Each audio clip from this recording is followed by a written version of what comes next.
Annabi Suleiman yana cikin mutane 5 da suka mulki duniya. Shi da Zulƙarnaini sun yi farin mulki. Sai kuma muna da Nimrod da Buktanasar, su ne muka san irin mulkin da suka yi na zalunci. Sai kuma wanda zai zo cikasa na 5 ɗinsu shine Mahadi.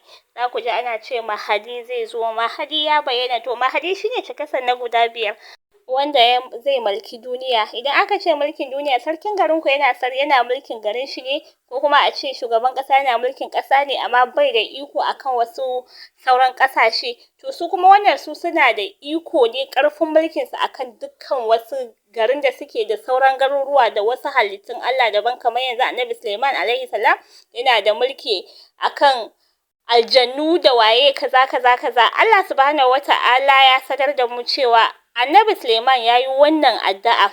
Ya ce rabbighfirli wa habli mulkan la yanbaghi li ahadin min ba'di innaka antal wahhab.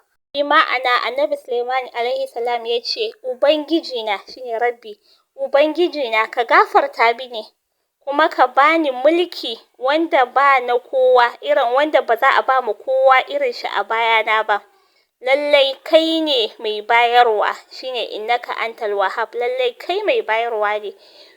Allah subhanahu wata'ala ya ce wa Sulaiman riha asifatan tajri bi amrihi ila al-ardi allati barakna fiha wa kunna bi kulli shay'in alimin. Bi ma'ana gashi nan kun gani Allah subhanahu wata'ala ya sanar da mu cewa an bawa annabi Suleiman iskoki suna gudana da umarninsa. Annabi Suleiman zai hau kan abu kawai zai ce iska ya kai shi wuri kaza, iska zai kai shi duk inda yake so. To kun ga wannan addu'a yana da matukar muhimmanci, kuma irin an nuna mana cewa idan zaka roki ubangiji kayi istighfari. Annabi Suleiman ya fara da roƙon gafaran ubangiji a cikin wannan addu'a da yayi. Kullum muna yi wa ubangiji Allah subhanahu wata'ala laifi, cikin sani da cikin rashin sani, ko ka sani ko baka sani ba kana yi wa ubangiji laifi. Wani lokaci a cikin gidanka ba kai kadai bane, akwai halittun Allah wanda baka san da zaman su ba. Wataƙila a cikin tafiyanka ka taka wani, ka yi ma wani, wataƙila ya kai ƙaranka wurin Allah kai baka sani ba. To shi yasa kowane lokaci kawai duk abin da zaka yi ka fara da istighfari. Kuma saboda ka yi ma Allah laifi, kuma ko kai ne mutum ya yi maka laifi ya zo neman wani abu a wajenka, dole sai ya nemi gafara laifin da ya yi maka kafin nan. Misali kawai haka na da ke yarinyanki ko ɗanka ko wani abu ko ɗan uwanka bai yi min laifin komai ba, kana ji da ciki na akan wannan abun kuma na zo neman abu a wurinka. Ai idan zaka bani abun ma ba zaka bani yadda ya kamata ba. To shi yasa wannan example ne nake muku. So wataƙila a cikin gidanka akwai wani aljanin da ka taka mashi hanci, ko kuma kai wani abu haka nan wanda kai baka sani ba, ko kuma a cikin kai da ɗan uwanka ma wani lokaci kana da ikon ka kira ka sada zumunci idan ba za ka tafi ba amma ba za ka yi ba. Akwai abubuwa daban-daban wanda za a ɗauke, za kai kana ganin ba laifi bane kuma wataƙila laifi ne a wurin ubangiji. To shi yasa kawai kowane lokaci duk abin da za ka yi ka fara da istighfari. Annabi Suleiman bayan ya nemi gafara sannan sai ya faɗi abin da yake so. Ya faɗi abin da yake so a cikin ransa.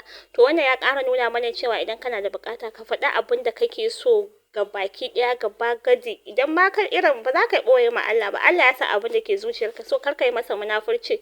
Kawai ka faɗa Allah ina so ka bani kuɗi, ka bani kaza kaza, whatever it is, kawai ka faɗa ma Allah abin da kake so. Annabi Suleiman ya faɗa cewa Allah ya bashi mulki wanda ba za a ba ma kowa a bayan shi ba.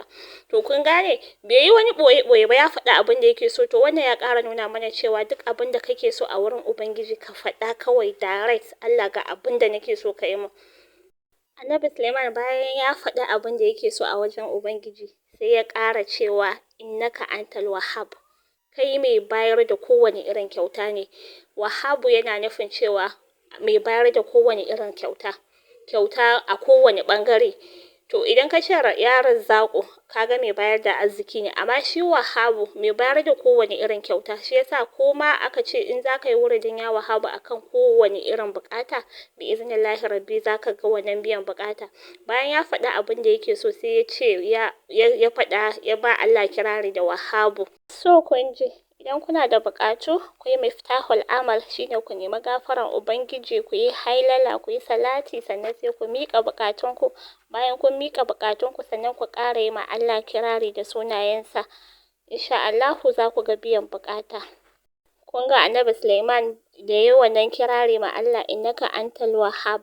Allah ya bashi ilimi na sanin yaren dabbobi. Duk halittan Allah idan yayi magana, annabi Suleiman ya san abin da wannan halittan Allah ya faɗa. Hatta cinnaka a suratul Naml Allah ya nuna mana da cinnaka ta yi magana, annabi Suleiman ya san abin da cinnaka ta faɗa.